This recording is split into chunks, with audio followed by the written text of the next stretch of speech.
Welcome to Reinventing You, a podcast of the Association for Undergraduate Education at Research Universities, which is abbreviated URU to emphasize the UERU in our name. URU was founded in 2000 as a Boyer-inspired national consortium and is today comprised of over 130 member institutions, all of which are dedicated, as our name states, to growth and development in undergraduate education, specifically as it is organized at research universities. We're your host, Julia Michaels, URU Director of Development and Strategic Partnerships, from whom you just heard, and yours truly, Steve Dandino, URU Executive Director and Associate Provost at Colorado State University, which has served as host of URU since 2013. Julia and I are delighted to welcome Dr. Joshua R. Eyler, the Senior Director of the Center for Excellence in Teaching and Learning and Assistant Professor of Teacher Education at the University of Mississippi. Dr. Eyler is the author of the 2018 How Humans Learn, The Science and Stories Behind Effective College Teaching, West Virginia University Press, which was named a Book of the Year by the Chicago Tribune and which received many positive reviews otherwise, as well as the book, which serves as our focus today, the 2024 Failing Our Future, How Grades Harm Students and What We Can Do About It, published by Johns Hopkins University Press. I want to also note that Dr. Eyler has served as editor and contributor for 2 volumes in disability studies and worked on teaching and learning initiatives at Columbus State University, George Mason University, and Rice University. We're delighted to have this opportunity to talk with Dr. Joshua R. Eyler. Welcome, Josh. Thank you. Thanks to you both. I'm glad to be here. All right, let's get into it. For listeners who haven't read Failing Our Future, could you give us a quick overview of the main ideas? What is the book about and who was it written for? Sure. So this is a book that really takes a bird's eye view of a lot of the research on grades and how we can take action rooted in that research. And so one of the things I've noticed from my position in a teaching center is that we're all talking about grades all the time in education, but we're coming at it from very different viewpoints and vantage points and disciplinary perspectives.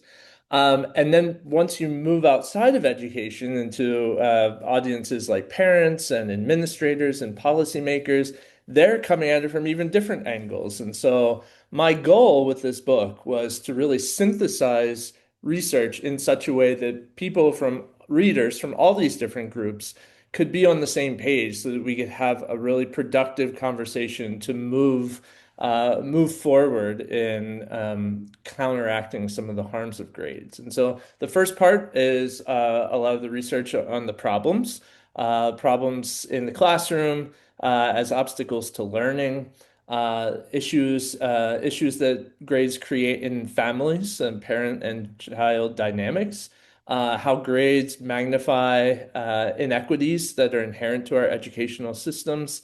And also, this is newer research, but I find it absolutely urgent research on how grades and the stress related to grades are contributing to what former Surgeon General called the mental health crisis with teenagers and young adults. So that's the first half, and then the second half looks at solutions. What can we do to help?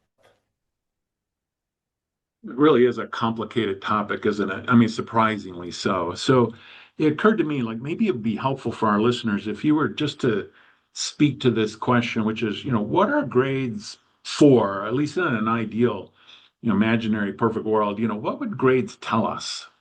Mhm. Well, so the the the story that we're sold on about grades is that they are supposed to be objective scientific measurements of learning and progress in our courses. And the problem is that they're just not those things. So I think in a perfect world they might be, but but they're not, and so we're not going to realize that perfect world. I would say, my own version of a perfect world is we have educational institutions that give feedback about learning in very different ways from grades. But the problems with grades are rooted in their long history. Grades go back to the late 1700s at Yale, and they were never intended to reflect individual progress on learning. They were intended to certify and categorize and stratify, but they just weren't meant. People would not have thought about grades as being anything other than where are you ranked in a class and how do you compare to other people in your class for a very long time. And so that historical legacy, I think, is evident in the messages that we send about grades as well, that they are measuring your progress, but they're not. They're subjective accounts of individual progress in the course. And I say subjective not to be insulting in any way or to diminish anyone's expertise, but to go to the actual definition. The subjective in that it is an individual, for the most part, who is creating learning outcomes for their course. All of the assignments that are used to demonstrate progress on those learning outcomes and the metrics by which those are assessed. And so the grade in my course, because of that, is not the same as the grade for the same course that my colleague is teaching down the hall. And so if you can't compare the two, we lose immediately the illusion of scientific objectivity with grades. Well, going along with that concept of subjectivity, the big story this year has been about grade inflation, of course. And many universities are increasingly concerned about this. They argue it undermines academic standards. And some, notably Harvard, are taking steps to reintroduce greater grade differentiation in response to those critics. But Mhm. your thesis in the book is really that grades and grading themselves are the problem. So, how would you advise universities to deal with grade inflation if they were listening to you on this podcast? Sure. And I like the way you frame that, Julia, that really is the takeaway, that it's grades and grading that are ultimately the issues. No matter what we try to do with them or how we try to justify them, we can't do anything if we don't get really tackle the heart of the issue. But grade inflation. So I have a little file on my computer that is full of op-eds about grade inflation. And as sure as book orders will be due months and months before you teach those courses, you will see grade inflation articles start to come out around August or September of every year. So it's this common kind of persistent issue that I know institutions and individuals are wrestling with. So here's the first thing that I would say. If this is something that as an institution you are going to be working on, the first and most important thing is that you clarify your definition, what you mean by grade inflation. Because often what you see in the discourse about grade inflation is that people are actually talking about something we call grade compression, which is that a smaller range of grades has been used over time, right? And so you see that in a lot of what came out about what Harvard is doing, that they're concerned that the more and more people are getting A's and A minuses, right? And that's grade compression. And the reason I say that is because grade and inflation takes on a more historical dimension, right? So the rhetoric behind grade inflation is back in the good old days, people were giving harder, more rigorous grades than they are now. And because of that, students are getting more A's than they would have, decades earlier. Um, I'll explain the problem with that, and then with the problem of the historical element here, but then the problem of the rhetoric. Problem with the historical element is that if you could show me a university that actually had accurate records of how people were grading in the 60s, 70s, 80s, etc., I would love to see it. But I'm convinced that we don't have really great information about the kinds of assessments and exams people were giving decades ago, and more importantly, the criteria they were using to grade them. Because grade inflation as a concept assumes that we are still grading using the same criteria and assessments that they were back then, but we're grading students higher than they were back then. But we don't have that criteria. We don't have those assessments.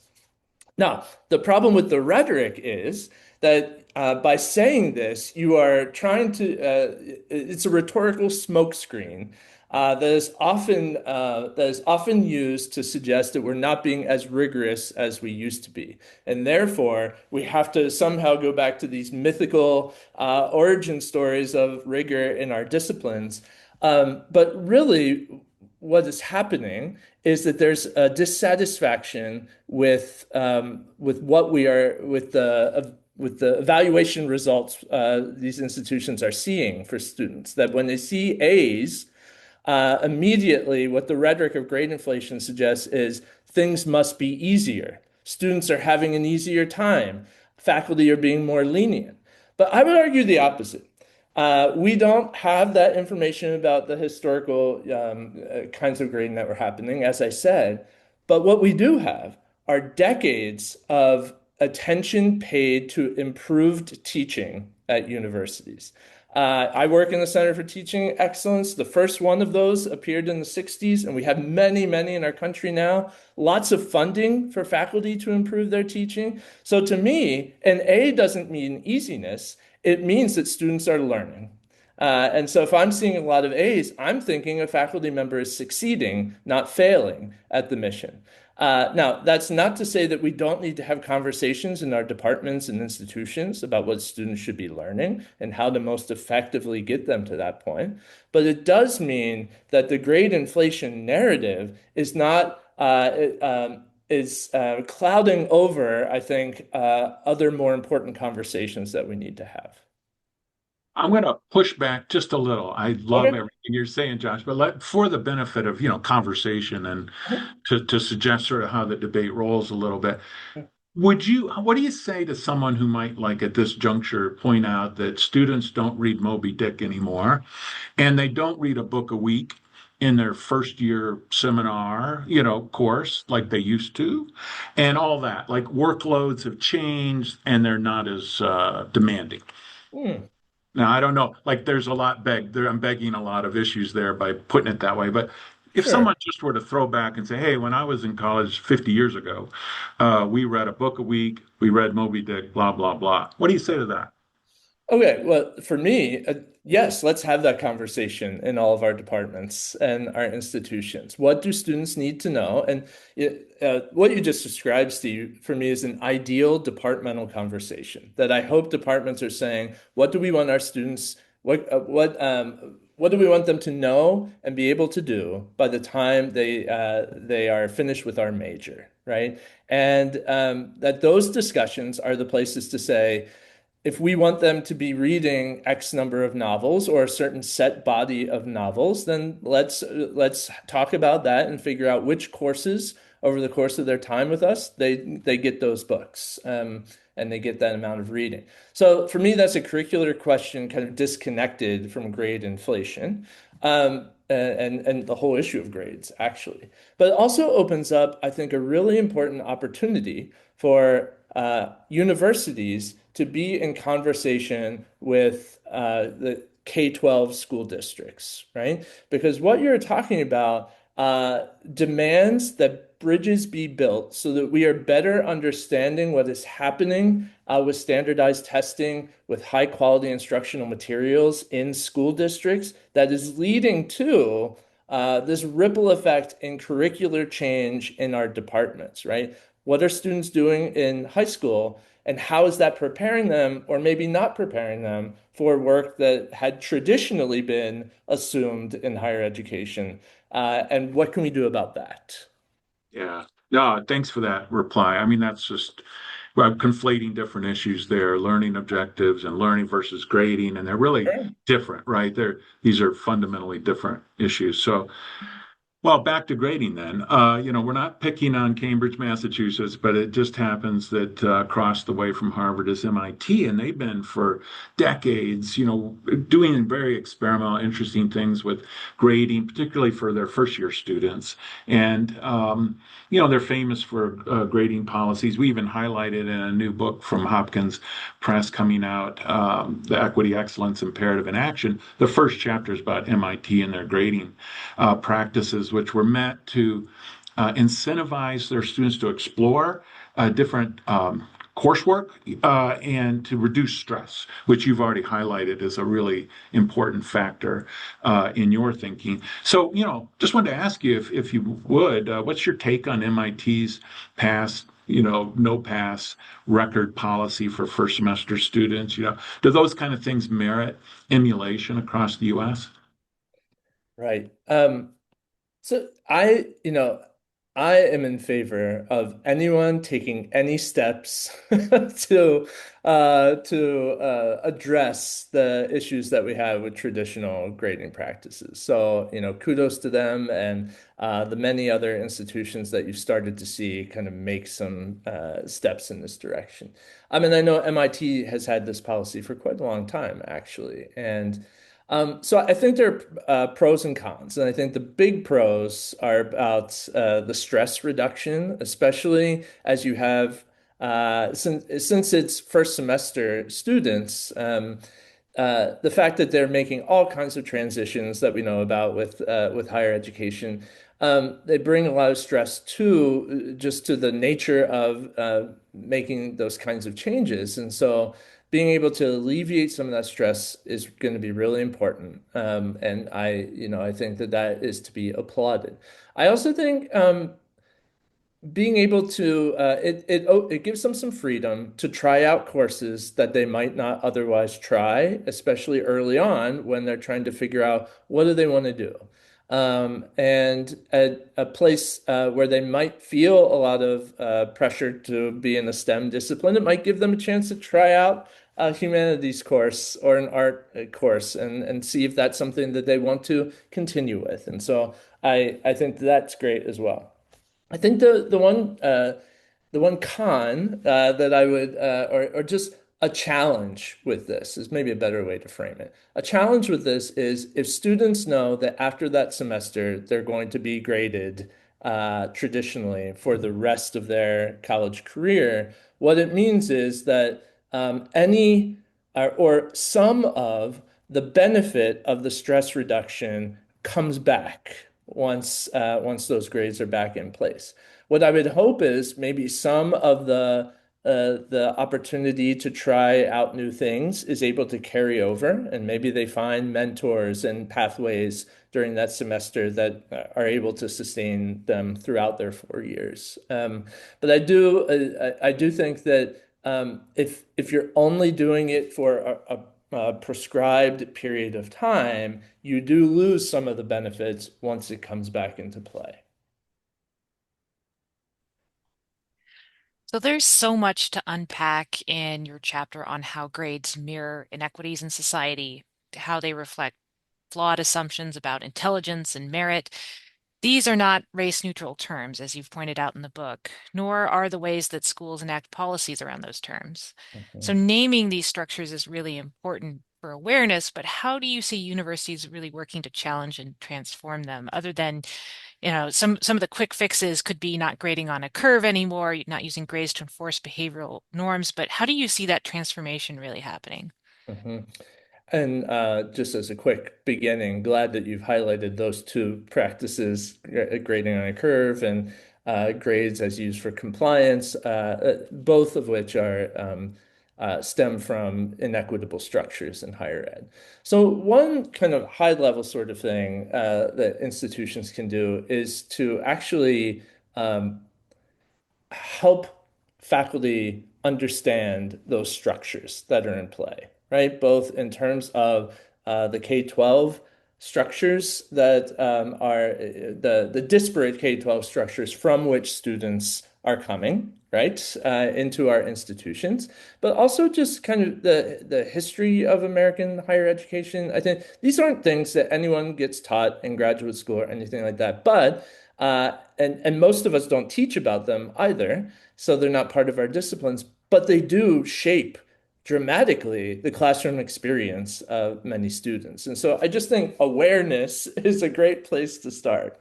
But a more specific suggestion is that, and I'll draw on a body of data that I have a love-hate relationship with, and that's the DFW rate that every institution pays attention to. So the percentage of D's, F's, and W's, or unproductive grades, because they don't, in many cases, contribute to the GPA.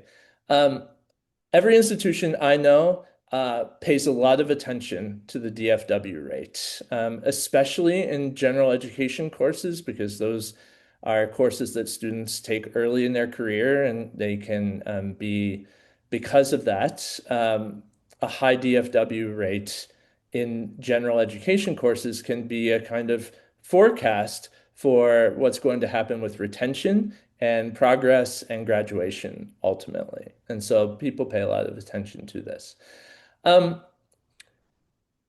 what I think, if on the surface, if you look at just overall DFW rates, so you're looking at pick any course, let's say college algebra, for instance. If you just look at the DFW rate at your institution in college algebra, it will tell you any number of stories. It will tell you about the difficulties students are having with that course. It will get you to think about why college algebra is such a sticking point. Um, and there are things that you can potentially do just with that number alone. And it may be thinking about different kinds of pedagogies, it may be support structures, tutoring, etc., some of which are external to the work of teaching itself. What I would, my biggest suggestion for the question that you've asked, Julia, is to disaggregate your DFW rates and to look at demographically the DFW rate for students across different groups. Because once you do that, you'll have clearer information about how students from historically marginalized communities are doing in these particular courses and how students from less resourced school districts are doing in these courses. And what you'll begin to uncover is the role of opportunity gaps in education, that students who haven't had as many educational opportunities in high school often have a higher percentage of unproductive grades in their first couple of years. And by disaggregating, you'll be able to utilize as an institution more specific interventions. Some of the social psychological belongingness interventions that have been shown to increase achievement dramatically in some of those demographic groups. You'll be able to use more of the inclusive, equity-minded teaching strategies that also enhance success for different groups. And of course, they enhance success for all groups, but they disproportionately help those who traditionally come from less resourced schools. So disaggregate your DFW rates and have serious conversations about the specific targeted pedagogical interventions that can happen in classrooms that will help those students.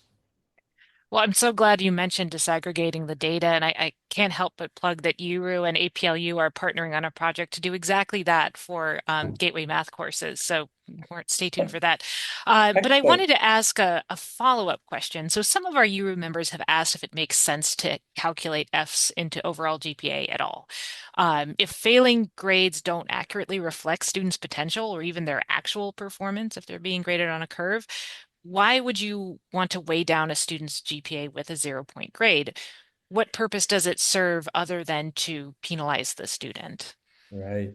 Great question. And I think they're analogous things that folks are thinking about in the K-12 world as well. And this is something we just saw over the last couple of years. There's a university in Oregon, I think it's Southern Oregon, but I could be wrong about that, who dropped F and D minus from the grades that are available for faculty to choose. So thinking about this very specific issue, right? That this is if a student will have to take a course again anyway because they have not successfully completed it for any number of reasons, why burden the GPA with that zero point 0.0, which will then close doors to their future progress through the university? And I think the same could be said for D's, quite frankly. But it's all part of a larger conversation of what are grades supposed to do,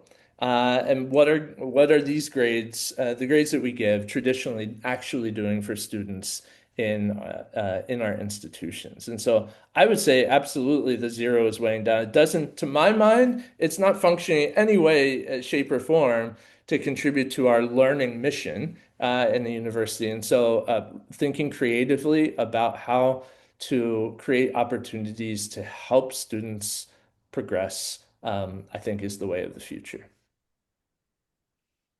Josh, I've lived in your perfect world a couple times in my life, believe it or not. When I was in fifth grade, we didn't have grades. Just that year, there was an experiment where, teachers just provided written feedback on us. And I remember some of the things my teacher said about my work in fifth grade. And then jumping ahead, when I was a graduate student, I was in a program that didn't have grades at all. And in fact, also no required courses or graduate exams either. So that program was founded by, educational experimentalists, I'd call it, philosophically minded faculty who had really thought about education deeply and didn't want to reproduce a lot of the problems that your book addresses, even at that level of graduate education. And that was Brandeis University in the field of sociology. Um, so, it occurred to me when I was reading your book and thinking about this issue that, there's been a history of long history of debate about this. You referred to, the origins with Yale University in the 17th century, perhaps the 19th century, early 19th century. And more recently, we've had a lot of critics and people trying to experiment with different ways of evaluating students and coming up with some kind of way of responding to their learning and giving some pithy representation of it. And your book's just full of ideas like this. So, what given that history of reform and experimentalism that's part of the United States' history, and I think other countries too, what do you think we should be doing this year in 2026? What's at the top of your wish list for how higher education could seize this moment when people are talking about grading again, in order to get past the fits and starts that we've had. It was just fifth grade for me. We went Right. right back to grading in sixth grade. And yeah, I wonder if you allow yourself to kind of vision a little bit and think about ideal scenarios. Yeah, that's such a great question. That graduate program sounds exciting. And of course, we've had gradeless colleges in America for decades now. The one I feature in the book is Evergreen State in Washington. They've never had grades. They've been doing this for a long time, and I think a lot of their systems uh, um, can teach us a great deal about what is possible. So one thing is to look at the models that are there and to really think about how it might apply. But more practically, I can think of two things. One is at the institutional level, and I think that well, actually both are, but they affect things differently.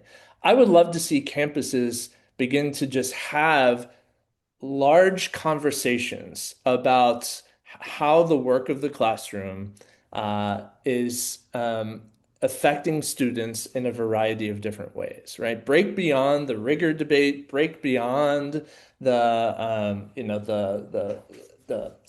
usual metrics that shape these conversations, and really think about how are the ways that we are giving grades affecting our students' mental health? How is it affecting stress levels? How is it even affecting the range of possibilities they see for themselves in terms of what their majors and future careers look like? I in the chapter on mental health. I read through a lot of the reports that universities write in the wake of tragedies, um, and uh, and you see a lot of surveying of students, and then you see a lot of recommendations. And the surveys are always saying we feel a lot of pressure, we feel a lot of stress to get good grades, but the recommendations. The ones that I have seen, at least, none of the recommendations ever talk about that aspect of the classroom experience and the effect it would have on mental health. So there are no recommendations about trying different pedagogical practices. There are a lot of recommendations about other things, and those are thankfully few and far between. These kinds of reports and these kinds of incidents, but what it suggests is that we don't ever talk about it in higher education until it is too late. And we're not proactive, we are always reactive. And so having larger campus conversations, I think, is something easily achievable. The second thing, there are lots and lots of individual faculty who are trying out alternative grading models in their classrooms, everything from standards-based grading to contract grading to collaborative grading.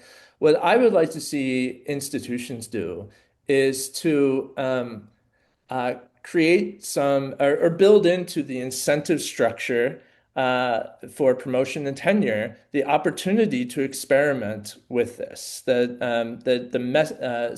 messaging and making it real in the decision-making process that this is something that not only go ahead and try, but that we are actually supportive of and that we prioritize. And we want to see you make these kinds of moves to better support our students' learning. And so I'd like to see it become much more of a common part of the way promotion and tenure decisions get made. Those are two big things that I can think of, but I also think that they're both very achievable.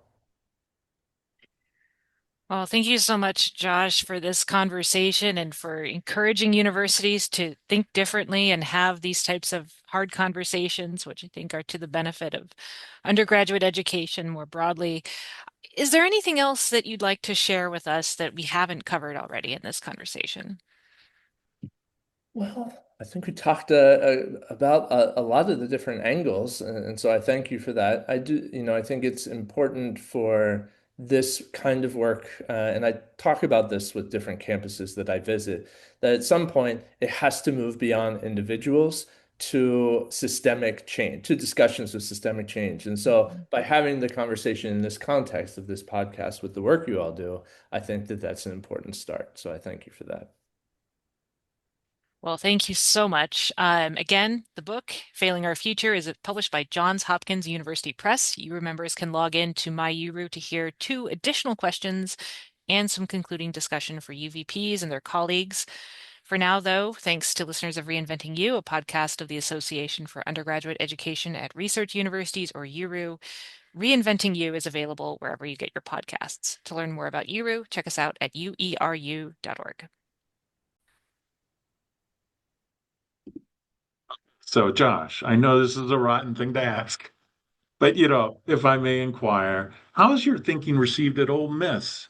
I ask because I'm thinking like, gosh, it's great to have these conversations. Like you were saying there at the end of our public available podcast, it's you got to move to systemic change. How are people like your own colleagues uh, responding to the fact that here you are, this prominent national spokesperson for this kind of systemic change? Are they listening? Are you able to have influence? And I ask out of all, because I've had the same feelings sometimes where here I am talking to audiences around the country about one or another reform initiative, and at my own campus, I don't have nearly the same kind of luck making, some progress. So it's just, I think, a common dilemma for any of us working in higher ed when we're doing these things. And I'm wondering how it sits with you, at Ole Miss. Right. I appreciate that question. I'm really fortunate that there are amazing colleagues here. Many of whom were experimenting with different approaches to grading before I even arrived in 2019. So I'm not going to attribute it to me, but I will say that I have seen more and more people trying things out in their classroom. We have a department of writing and rhetoric. They were early experimenters with labor-based contract grading. Many of them do some kind of spin on it now, and that was something that certainly predates my time here. So what I have found is that there's been gradual movement toward it. There was a student success summit that the provost called a few years ago, and so it was people from all across the university. I was able to speak about grades and about some of the things that we talked about today. And so there are platforms for it. I think like any audience, there is a wide variety of, I think, perspectives on it. But, steady movement, which is what I see at a lot of other campuses. I'll admit that, like you're saying, Steve, there's always a little bit of a prophet in their own land kind of phenomena that it can sometimes be easier to send the message when I visit other places because of the dynamics of working within a structure. There's a kind of there are all sorts of things that are brought to bear on interactions that you don't have when you're speaking to external groups. But I will say this, that there are two commonalities to that I have found in seeing movement from conversations about grading. One is leading with the research, the kind of research that we have talked about today. There is a lot out there about the negative effects of grades. And because we're talking to communities of scholars, the immediate way to open the door is to present the research and to talk about it. So you move from philosophy to on the ground data, and then you can start to get in there and really have a conversation about it. So that's one. The second thing is because grades are really intricately bound in the fabric of education. In order to change something like this, you have to step back and work with people on their own educational philosophies and values. What is it that made you want to be an educator? What do you believe about the importance of education? Those kinds of questions first. And then you start to move toward questions like how does the way that you're grading connect with these philosophies of education? And why are you grading the way you are grading? Only after really doing some of that kind of work and that I've done on my own campus and other campuses, can you start to see a place where people, I think, begin to move forward. And as they move forward, being there for support and not not being dogmatic in how you are being a proponent of some of these things. So my goal is to get the right model into the right hand. So whatever model will work for you and your students, that's the good fit for me, right? Um, and also being clear that you don't have to do everything at one time, that you can make small changes, you can change a little bit at a time, and that is still moving forward. And so some of those things are the keys to what I've seen on my own campus and others. An entire section of your book is entitled How Can We Help? It's not what you mean, but how can we help you? That is, do you see a role for URU in this work? Absolutely. And so I think that there is enough room around this table for everyone, but in particular, because your focuses on undergrad education at research universities, I've always felt that the approach that you all take, where you are really trying to prioritize teaching and learning within a context that has historically prioritized research, I think that the strategies that you use can also be applied to introducing notions of grading reform to these same institutions. I think that the sessions that you're holding, the structures that you already have in place could really benefit grading reform initiatives. And so I absolutely see a role for URU. Many thanks again, Josh. Yeah, Yes, thank thank you. you. I appreciate the conversation.